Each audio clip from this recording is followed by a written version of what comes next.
حضرت ابو ہریرہ رضی اللہ عنہ سے روایت ہے، رسول اللہ صلی اللہ علیہ وآلہ وسلم نے فرمایا، جب تم میں سے کوئی شخص سوتا ہے تو شیطان اس کے سر پر 3 گرہیں لگا دیتا ہے، اور ہر گرہ دیتے وقت یہ پڑھتا ہے، لمبی رات ہے، سو جا۔ پھر اگر وہ جاگ کر اللہ کا ذکر کرے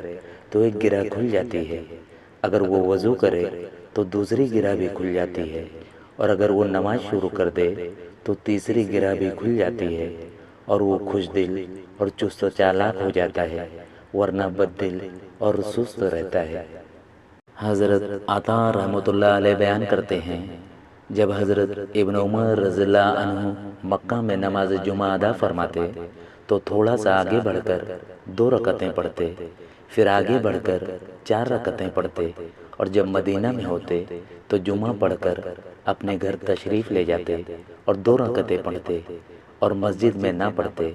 جب ان سے پوچھا گیا تو انہوں نے فرمایا،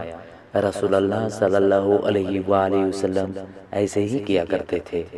ابو داؤد اور ترمذی کی ایک روایت میں ہے، انہوں نے بیان کیا، میں نے حضرت ابن عمر رضی اللہ عنہ کو دیکھا کہ انہوں نے جمعہ کے بعد 2 رکعتیں پڑھیں، پھر اس کے بعد 4 رکعتیں پڑھیں۔ حضرت عبداللہ بن عباس رضی اللہ عنہ اور حضرت عبداللہ بن عمر رضی اللہ عنہ سے روایت ہے، انہوں نے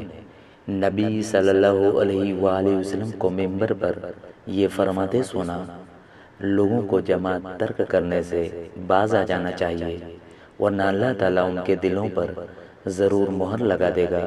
پھر وہ ضرور غافلوں میں شامل ہو جائیں گے۔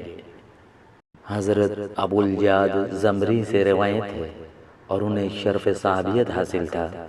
رضی اللہ عنہ، کہ نبی صلی اللہ علیہ وآلہ وسلم نے فرمایا، جس آدمی نے سستی کرتے ہوئے اور معمولی سمجھتے ہوئے 3 جمعے چھوڑ دیے تو اللہ تعالیٰ اس کے دل پر نفاق کی مہر لگا دیتا ہے۔